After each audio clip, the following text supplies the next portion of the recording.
नमस्कार। हिंदी हाईवे में आप सबों का स्वागत है।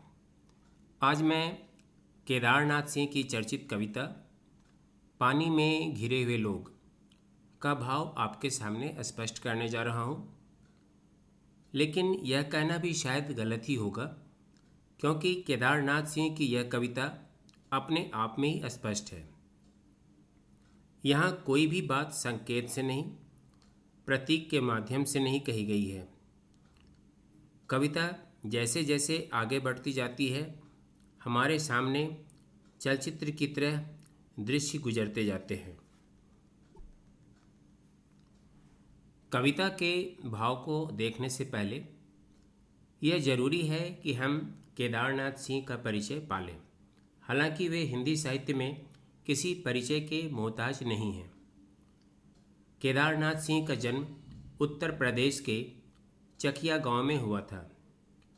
शुरुआती शिक्षा गांव के विद्यालय में हुई। आगे की शिक्षा वाराणसी से प्राप्त की। आधुनिक हिंदी कविता में बिंब विधान इस विषय पर सन 1964 में पीएचडी की उपाधि प्राप्त की। सन 1952-53 से कविता लिखने की शुरुआत हुई। सन 1976 से 1999 तक ये जवाहरलाल नेहरू विश्वविद्यालय के भारतीय भाषा केंद्र में प्रोफेसर रहे।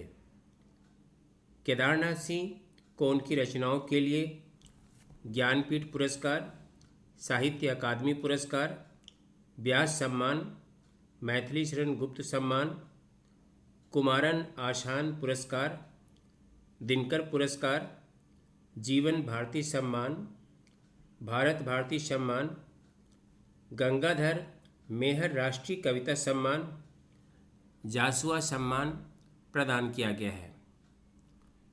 इनकी प्रमुख प्रकाशित कृतियों को आप अपने स्क्रीन पर देख सकते हैं। तो अब पानी में घिरे लोग कविता के बारे में बातें करते हैं। वर्षा, बादल और जल पर अनेक ने लिखा है, लेकिन केदारनाथ सिंह की यह कविता उन सारी कविताओं से अलग है। यह कविता हमें बाढ़ पीड़ितों की दुनिया में ले जाती है और उनकी समस्याओं पर सोचने को विवश करती है। आपकी सुविधा के लिए मैं कविता की पंक्तियों को भी स्क्रीन पर दिखाता चलता हूँ। कविता की शुरुआत कुछ इस प्रकार होती है। पानी में घिरे हुए लोग प्रार्थना नहीं करते।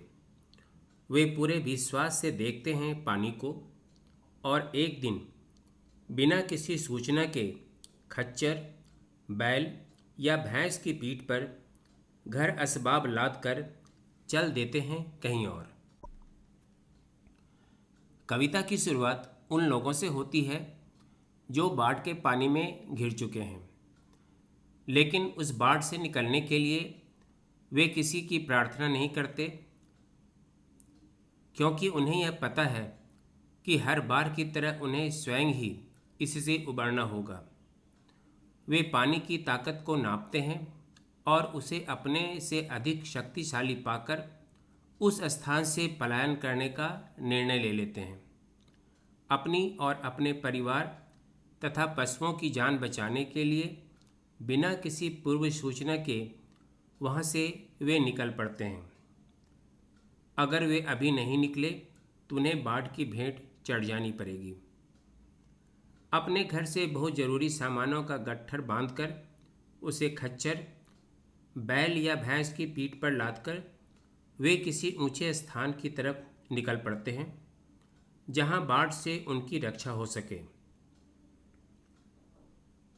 इस कविता में गांव के लोग डॉक्टर शिव प्रसाद सिंह की कहानी कर्मनाशा की हार की तरह नदी को मनाने का, उसे बलि देकर शांत होने की प्रार्थना नहीं करते, बल्कि अपने बाहुबल के भरोसे उससे पार पाने की कोशिश में जुट जाते हैं।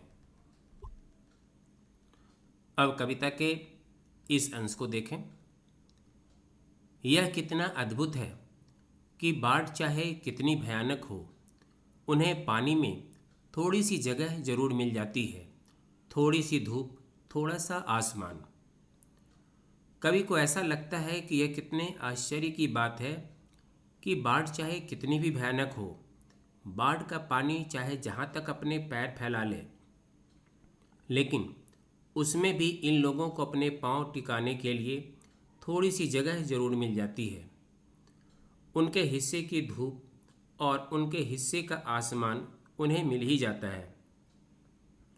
थोड़ी सी धूप और थोड़ा सा आसमान यह दर्शाता है कि उनमें आवश्यकता से अधिक पाने की भूख नहीं है। अपनी ज़रूरत भर ही उपलब्ध हो जाने पर वे उसी में संतोष कर लेते हैं। ऐसे ही लोगों पर ये पंक्तियाँ सटीक बैठती है। ना हो कमीज तो पाँवों से पेट ढक लेंगे, ना हो कमीज तो पाँवों से पेट ढक लेंगे। ये लोग कितने मुनासिब हैं इस सफ़र के लिए।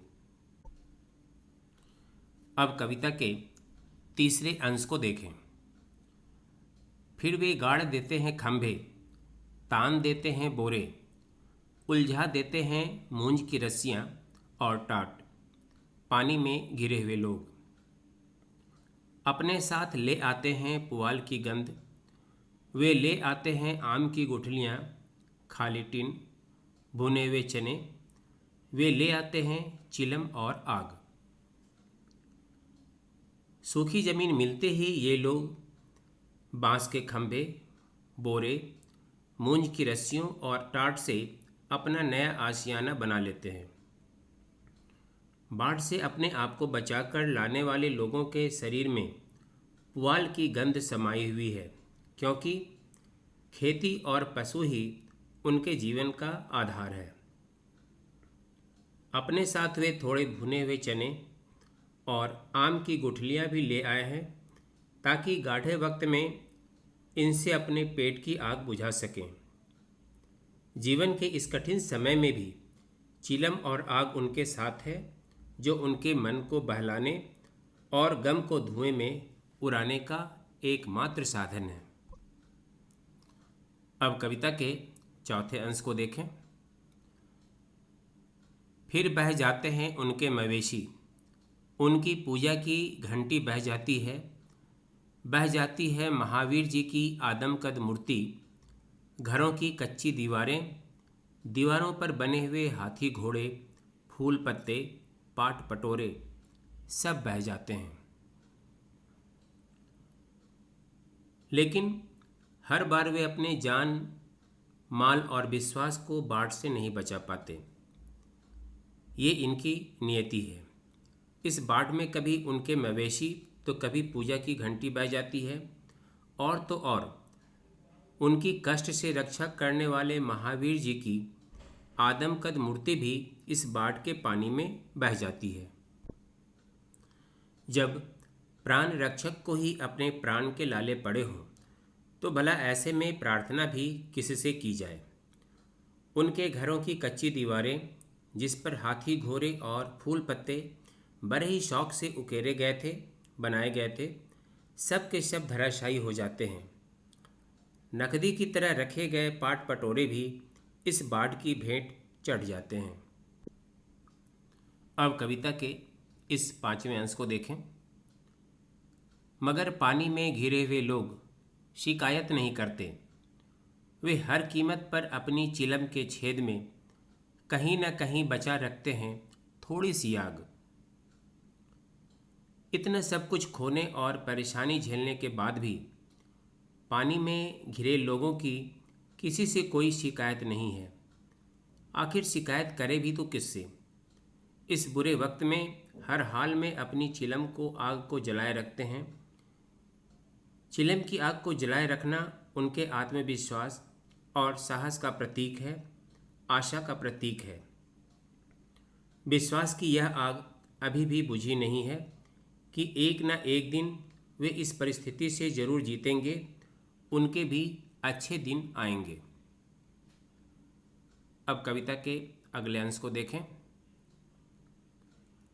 फिर डूब जाता है सूरज, कहीं से आती है पानी पर तैरती हुई लोगों की बोलने की तेज आवाज़ें।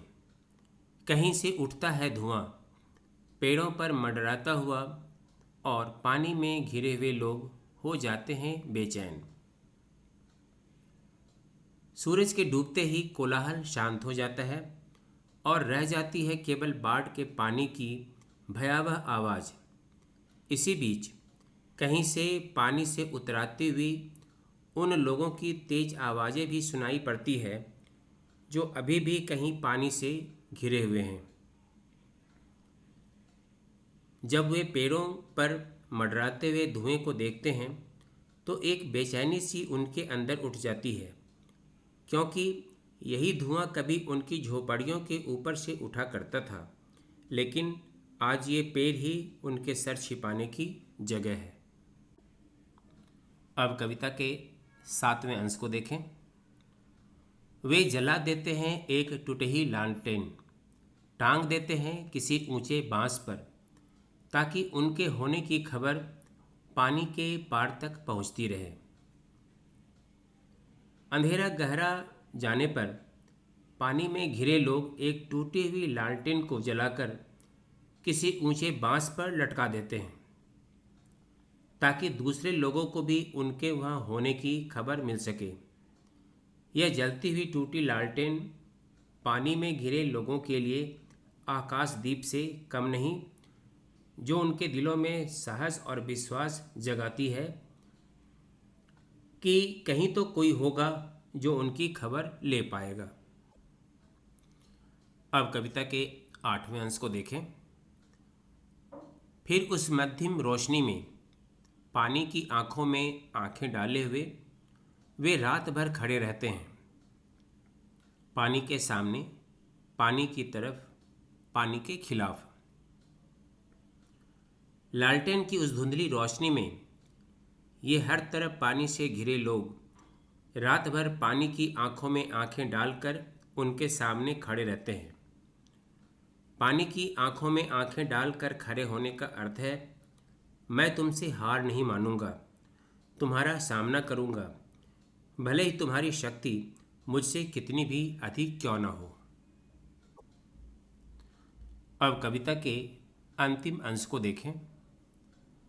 सिर्फ उनके अंदर अरार की तरह हर बार कुछ टूटता है, हर बार पानी में कुछ गिरता है, छपाक छपाक।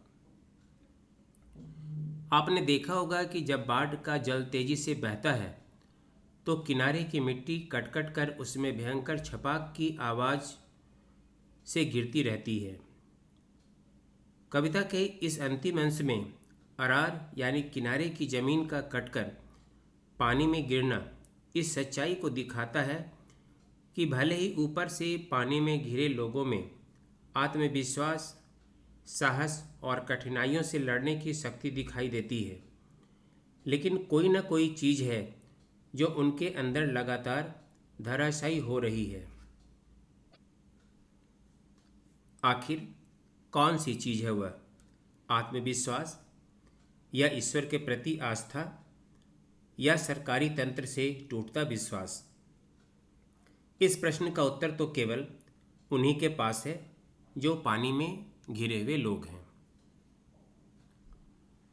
आज के वीडियो में मैं पानी में घिरे हुए लोग कविता के भाव को समझा रहा था। मेरा यह प्रयास कितना सार्थक है इसे तो आप ही बता सकते हैं। यदि आपको मेरा यह प्रयास सार्थक लगा हो तो कृपया वीडियो को लाइक करें, शेयर करें और चैनल को सब्सक्राइब करना ना भूलें। धन्यवाद।